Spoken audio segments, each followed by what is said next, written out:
यमुना नहर सत्याग्रह में संयोजक के पद पर कार्य कर रहे हैं श्रीमान महिपाल जी पुनिया को मंच पर आमंत्रित करता हूं। साथ ही श्रीमान पंकज जी गुर्जर पूर्व छात्र संघ अध्यक्ष आमंत्रित करता हूं कि वो मंच पर उपस्थित हो। दोनों ही हमारे जिले में यमुना नहर के जल प्राप्ति के लिए सत्याग्रह में तन मन धन से लिप्त है और जल्दी अपनी मेहनत से ये इसमें सफल होंगे। श्रीमान सुरेंद्र जी डोडी एक आश्चर्यजनक व्यक्तित्व के धनी प्रधानाचार्य श्रीमान सुरेंद्र जी डोडी मोहनपुर के,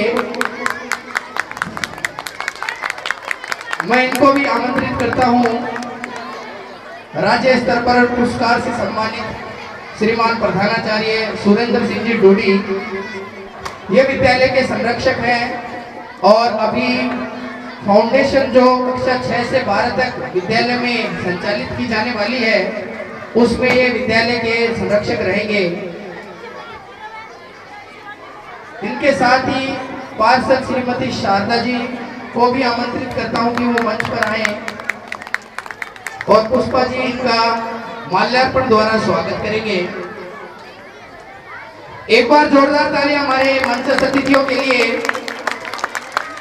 श्रीमान सुरेंद्र जी प्रधानाचार्य मोहनपुर इनोवेटिव प्रिंसिपल है और राज्य स्तर पर पुरस्कार से सम्मानित है।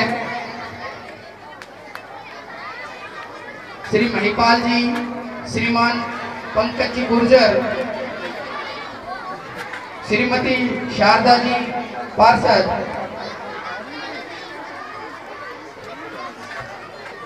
थोड़ा इनके साथ ही अब मैं गत वर्ष 2022-23 में कक्षा में द्वितीय स्थान प्राप्त करने वाले विद्यार्थियों की सूची पढ़ने जा रहा हूं। मेहमानों से अनुरोध है कि वो द्वितीय स्थान प्राप्त करने वाले विद्यार्थियों को मोमेंटो भेंट करेंगे। नर्सरी क्लास से गौरव नायक, यूकेजी से प्रियांशी, फर्स्ट से हर्ष कुमार, सेकंड क्लास से साविन्य,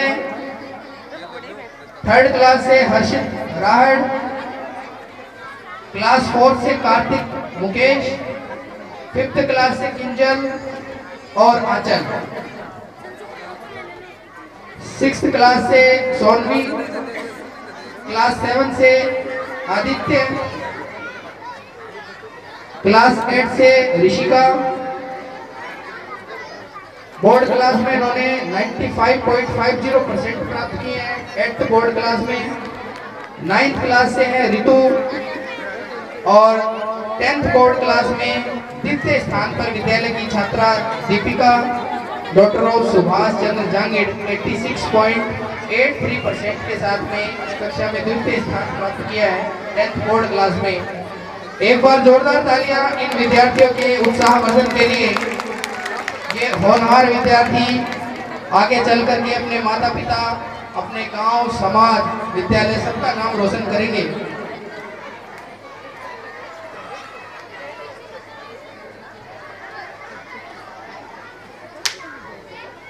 मंजिलें उन्हीं को मिलती हैं जिनके सपनों में जान होती है। पंखों से कुछ नहीं होता, हौसलों से उड़ान होती है। इसी बात को साबित करते हुए द्वितीय स्थान प्राप्त करने वाले हमारे विद्यार्थी। अब मैं हमारे बीच उपस्थित महान शख्सियत प्रधानाचार्य श्रीमान सुरेंद्र जी डोडी मोहनपुर से अनुरोध करता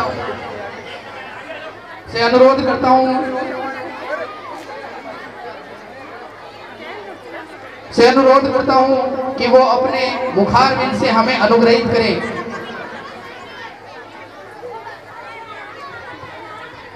श्रीमान सुरेंद्र जी डोडी प्रधानाचार्य मोहनपुर।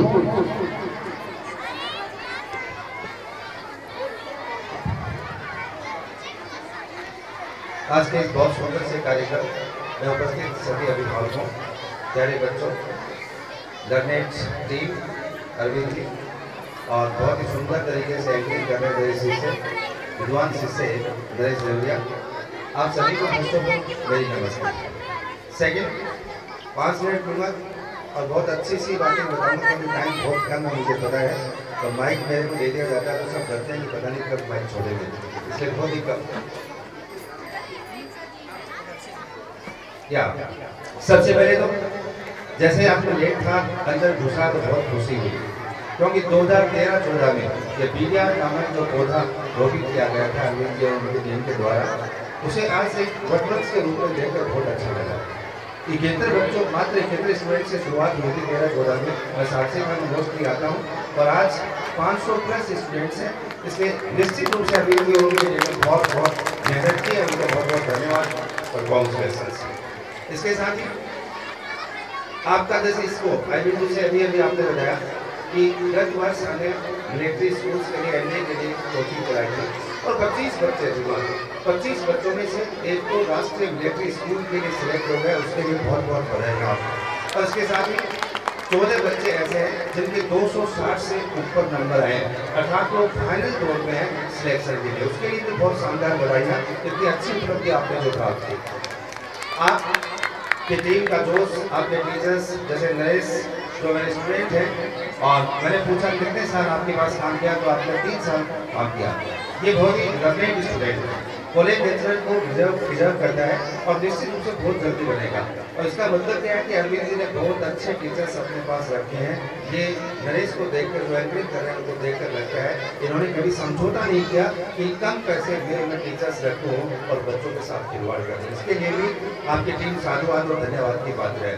अब इस साल एक नया इनोवेशन और कर रहे हैं, और इनोवेशन ये कर रहे हैं कि अब की बार नीट एनडीए के साथ साथ नीट का फाउंडेशन और चला रहे हैं, जिसमें कक्षा 6 से 12 के बच्चे होंगे।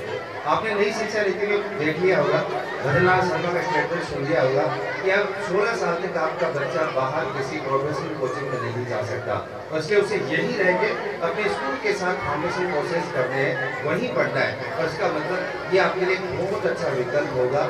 अरविंद जी और उनके मनोबल को देखकर, उनकी टीम को देखकर, उनके जोश को देखकर, उनके जज्बे को देखकर मुझे बहुत खुशी होती है। 11 बजे भी कई बार फोन की घंटी बजती है तो मैं समझ जाता हूँ कि अरविंद जी की फोन की घंटी है, और वो निश्चित रूप से कुछ पूछना ही चाह रहे हैं बच्चों के लिए, कुछ अच्छा करने के लिए, कुछ नया डायरेक्शन लेने के लिए। ऐसी टीम, ऐसे ओनर, ऐसे डायरेक्टर, आप सभी पेरेंट्स को मैं बधाई देना चाहता हूँ कि आपके बच्चों का भविष्य सुरक्षित हाथों में। Then I would like to speak a few words of wisdom for parents and students also.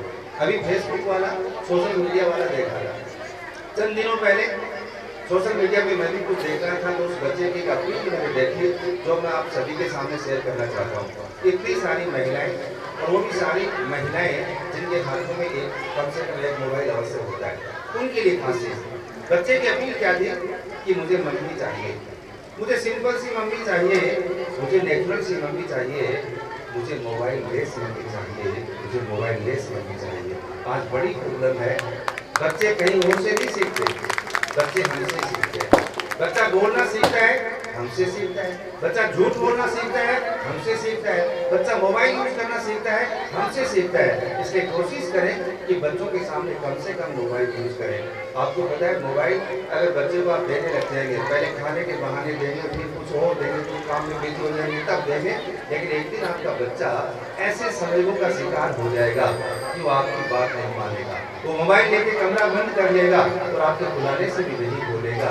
इसलिए नकारात्मक संवेग आपके लाटने ना बनने, उसके लिए इसे मोबाइल से दूर रखें। आपको तपस्या करनी पड़ेगी कि आप भी मोबाइल से दूर रहें, कम से कम उसके सामने देखें, उसे अच्छी तरह से समझाएं कि बेटा दिस इज नॉट फेयर, आपको मोबाइल लेस मम्मा होना पड़ेगा, तब आपका बच्चा मोबाइल लेस वाला बच्चा हो सकता है।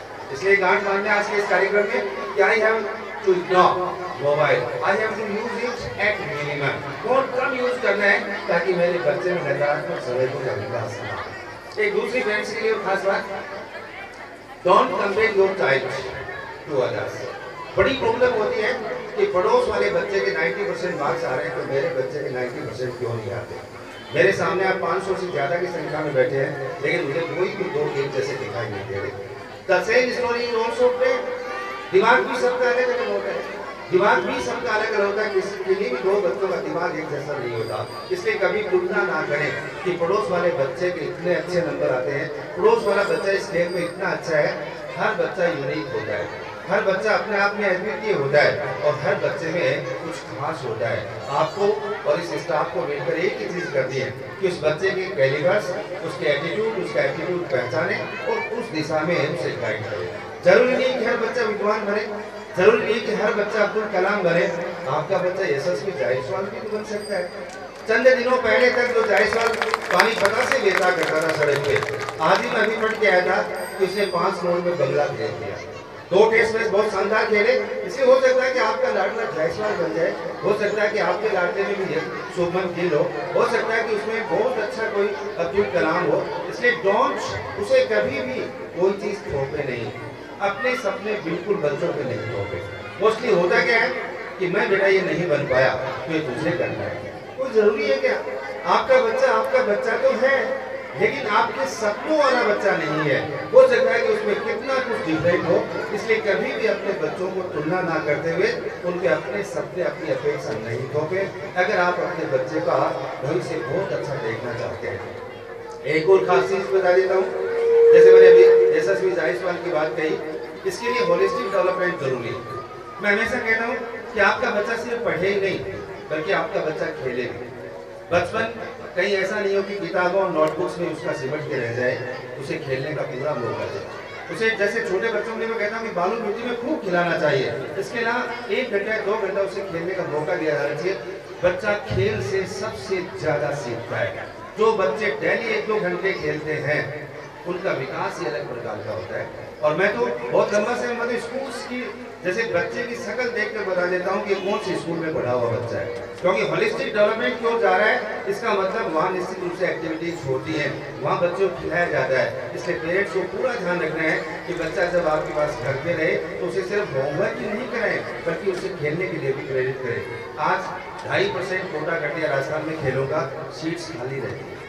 इसलिए आपके बच्चे में बहुत अच्छा खिलाड़ी हो सकता है, बहुत अच्छा वैज्ञानिक हो सकता है, कुछ भी हो सकता है। तो उसे पहचानते हुए जैसी उसकी रुचि है, जैसी अभिवृत्ति और अभिरुचि है, उसके अकॉर्डिंग उसे गाइड करें, तब निश्चित रूप से आपका बच्चा बहुत अच्छा हो सकता है। अंत में बहुत लंबा ना बोलते हुए 2-3 चीजें। एक तो पेरेंट्स के लिए पहले कि बच्चे को मोबाइल ना दें, कम से कम टीवी उसे देखने दें। बच्चे को आधा घंटा 1 घंटा वात्सल्य अवश्य दें, उसके पास बैठे उसे पूछें what happened at your school और what is your will today, आदि आदि सब चीज़ें पूछते हुए उसे अच्छा गाइड करें। और उसके साथ ही बच्चे को फोर्स ना करें कि आपको यही चीज़ करनी